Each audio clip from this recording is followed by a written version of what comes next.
Hello, నేను విశ్వేశ్వరరావు. ఆంధ్రప్రదేశ్ ముఖ్యమంత్రి చంద్రబాబు నాయుడు గారు ఒక విజనరీ. ఆయన ఎప్పుడు ముందు చూపు కలిగినటువంటి పొలిటీషియన్. అందుకే గత 4 ఏళ్ల నుంచి కూడా మీరు పిల్లల్ని కనండి అని చెప్తూ ఉన్నారు. జనాభా సంఖ్య రాబోయేటువంటి రోజుల్లో తగ్గబోతుంది, వృద్ధుల సంఖ్య పెరగబోతుంది, కొత్త తరం రావాలి, కొత్త తరం తగ్గిపోతుంది అనేటువంటి అభిప్రాయాన్ని ఆయన వ్యక్తం చేస్తూ వచ్చారు. ప్రతి సమావేశంలో కూడా, ప్రతి సభల్లో కూడా, ఈవెన్ 2024 ఎన్నికల సభల్లో కూడా ఆ విషయం చెప్పారు ఆయన. ఒకప్పుడు ఆయనే జనాభా నియంత్రణని పెద్ద ఎత్తున ప్రచారం చేశారు. కేంద్ర ప్రభుత్వం ఇచ్చినటువంటి ఆదేశాల మేరకు జనాభా నియంత్రించాలి అనేటువంటి దాంట్లో ముందున్నారు ఆయన. 95 నుంచి 2004 వరకు ఆయన సీఎంగా ఉన్నప్పుడు జనాభా నియంత్రణలో ఇద్దరు వద్దు ఒక్కళ్ళు ముద్దు అనేటువంటి నినాదాన్ని తీసుకున్నారు ఆయన. అదే చంద్రబాబు నాయుడు గారు ఇప్పుడు ఇద్దరు ముద్దు అని చెప్తూ ఉన్నారు. ఒక్కళ్ళు వద్దు ఇద్దరు ముద్దు అని చెబుతున్నారు. కనీసం ఇద్దరినన్నా మీరు కనండి అని చెప్తున్నారు.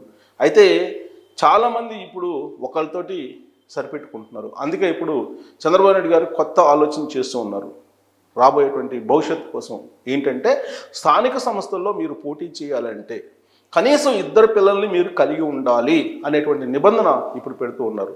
గతంలో ఇదే చంద్రబాబు నాయుడు గారు ఇద్దరి కంటే ఎక్కువ ఉంటే పిల్లలు స్థానిక సంస్థల్లో పోటీకి అనర్హులు అని చెప్పేసి ఒక చట్టాన్ని అప్పట్లో తీసుకొచ్చారు. ఇప్పుడు ఆ చట్టాన్ని లిఫ్ట్ చేసేసారు. ఆ చట్టాన్ని మార్చేసి కొత్త చట్టాన్ని తీసుకురావాలనేటువంటి ఆలోచన చేస్తూ ఉన్నారు. కనీసం ఇద్దరు పిల్లలు ఉంటేనే స్థానిక సంస్థల ఎన్నికల్లో పోటీ చేయడానికి అర్హులు అనేటువంటి ఒక చట్టాన్ని తీసుకురావాలనే ఆలోచన చేస్తున్నారు. ఆ విషయాన్ని ఆయన గురువారం జరిగినటువంటి ఒక రివ్యూ మీటింగ్లో చెప్పడం జరిగింది. ఇంత కఠినమైనటువంటి నిర్ణయం ఎందుకు తీసుకోవాల్సి వస్తుంది అని అంటే, రాబోయేటువంటి రోజుల్లో దేశవ్యాప్తంగా కూడా ఇప్పుడున్నటువంటి యువకులు రాబోయేటువంటి రోజుల్లో వృద్ధులుగా మారేటువంటి అవకాశం ఉంది. బట్ ఇప్పుడు నెక్స్ట్ జనరేషన్కి మళ్ళా రావట్లేదు అనేది ఆయన అభిప్రాయం. ఆయన ఏదైతే అభిప్రాయాన్ని వ్యక్తం చేశారో దానికి అనుగుణంగానే ఇన్ఫెర్టిలిటీ ప్రాబ్లం ఉంది. సంతాన సాఫల్య కేంద్రాలు కూడా పెరుగుతూ ఉన్నాయి. లాస్ట్కి తెలంగాణ ప్రభుత్వ ఆసుపత్రుల్లో సంతాన సాఫల్య కేంద్రాలను పెట్టాల్సినటువంటి పరిస్థితి వచ్చింది. దానికి కారణం ఏంటంటే, పెళ్లి చేసుకున్నటువంటి వాళ్ళల్లో ప్రతి 10 మందిలో 3కి పిల్లలు పుట్టడం లేదనేది సర్వే చెప్తోంది ఇప్పుడున్నటువంటి రిజల్ట్. అంటే దాదాపుగా 30% కొత్తగా పెళ్లి చేసుకున్నటువంటి జంటలకి పిల్లలు పుట్టడం లేదు. దానికి రకరకాల కారణాలు, పని ఒత్తిడి కారణం, అలాగే ఆడ్ టైమ్స్లో వర్క్ చేయాల్సినటువంటి పరిస్థితి, పౌష్టికాహారం లేకపోవటం, అలాగే ఆహారంలో కల్తీలు. మోహన్ భగవత్ ఆర్ఎస్ఎస్ చీఫ్ ఆయన చెప్తుంది ఏంటంటే, మటను చికెను వీటినన్నీ తిన్నందువల్ల, నాన్ వెజిటేరియన్ తిన్నందువలన ఆ నాన్ వెజ్లో స్టెరాయిడ్స్ వాడుతున్నారు. దాని కారణంగా ఇన్ఫెర్టిలిటీ ప్రాబ్లం వస్తుంది, పిల్లలు పుట్టడం లేదని ఆయన చెప్తున్నారు. అలాగే మద్యం తాగేటువంటి వాళ్ళు ఎక్కువ ఉన్నారు. దాని కారణంగా కూడా శుక్రకణాలు తగ్గిపోతున్నాయి. అలాగే పిల్లలు పుట్టేటువంటి సామర్థ్యం కూడా తగ్గిపోతుంది అనేది ఆయన చెప్తున్నటువంటి మాట. ఆయన ఆర్ఎస్ఎస్ సభల్లో కూడా చెప్తూ ఉన్నారు. ఆర్ఎస్ఎస్ సభల్లో ప్రతి సభల్లో కూడా ఆయన కూడా ఇదే చెప్తున్నారు. మోహన్ భగవత్ గారు కూడా రాబోయేటువంటి రోజుల్లో ముస్లిం జనాభా పెరిగేటువంటి అవకాశం ఉంది, హిందువులు కనుక మద్యం మాంసం ఆనుకోకపోతే అనేటువంటిది కూడా ఆయన చెప్తున్నారు. సరే, ఆయన యాంగిల్లో ఆయన చెప్తూ ఉంటే ఆంధ్రప్రదేశ్ ముఖ్యమంత్రి చంద్రబాబు నాయుడు గారు దూరదృష్టితోటి ఆయన చెప్తూ ఉన్నారు. భారతదేశం యొక్క జనాభా రాబోయేటువంటి రోజుల్లో 2047కి ఈ వృద్ధి రేట్ అనేది తగ్గిపోతుంది అనేది ఒకటి. దానికి అనుగుణంగా ఆంధ్రప్రదేశ్లో తీసుకుంటే కనుక 2047 కల్లా కొత్త జనరేషన్ చాలా తగ్గిపోతుంది అని చెప్తున్నారు. ప్రస్తుతం ఉన్నటువంటి జనాభాను లెక్కేస్తే దాదాపు 5 కోట్లకు పైగా ఉన్నారు.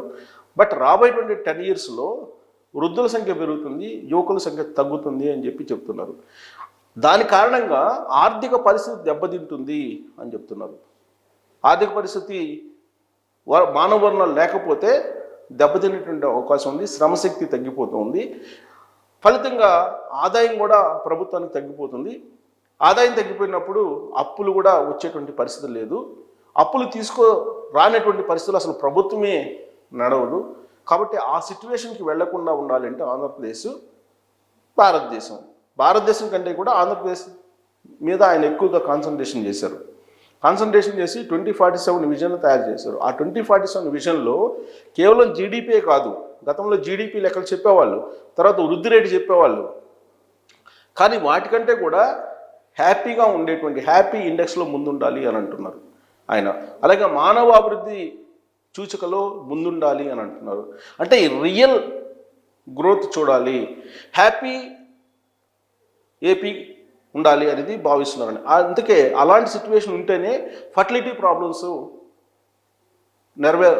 ఉండకుండా ఉంటాయి. అంటే ఇన్ఫెర్టిలిటీ ప్రాబ్లం లేకుండా ఉంటుంది, సంతాన సాఫల్యం అనేది కలుగుతుంది. సంతాన సాఫల్య కేంద్రాలు ఉన్నాయని అంటే ఇవాళ పిల్లలు పుట్టినటువంటి పరిస్థితి. పిల్లలు పుట్టాలంటే హ్యాపీగా ఉండాలి సొసైటీ హ్యాపీగా ఉండాలంటే కనుక ఆ ఇండెక్స్లో ముందుండాలి ఆంధ్రప్రదేశ్. అది ముందుండాలంటే కనుక ఎన్విరాన్మెంట్స్ అన్నీ కూడా పాజిటివ్ వేవ్స్ ఉండాలి అనేది చంద్రబాబు గారి యొక్క ఆలోచన.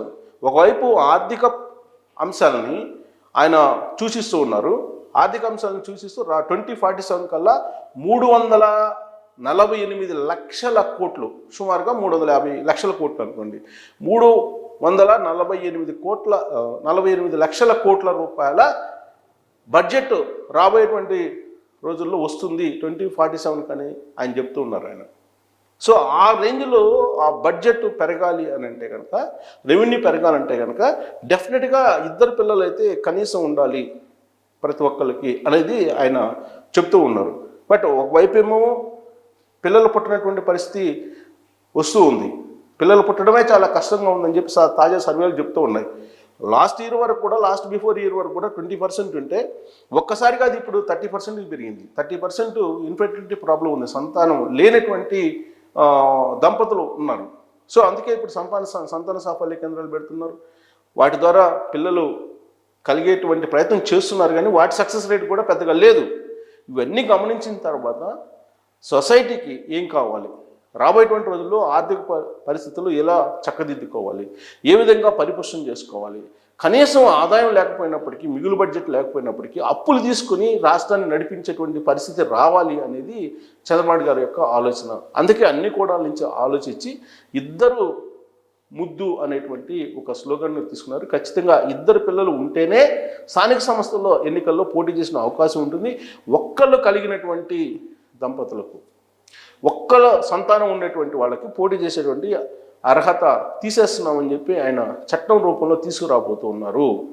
ఇది ఎందుకు తీసుకొస్తున్నారంటే కారణం ఇది, కొత్త జనరేషన్ రావట్లేదు అనేటువంటి. అయితే ఈ చట్టం ఎప్పుడైతే తీసుకొస్తారో ఆ డేట్ నుంచి కట్ ఆఫ్ డేట్ అది పెట్టి, ఆ డేట్ తర్వాత ఇద్దరు పిల్లలు లేనటువంటి వాళ్ళు అనర్హులు స్థానిక సంస్థలో పోటీ చేయడానికి అనేది ఆయన తీసుకురాబోతూ ఉన్నారు.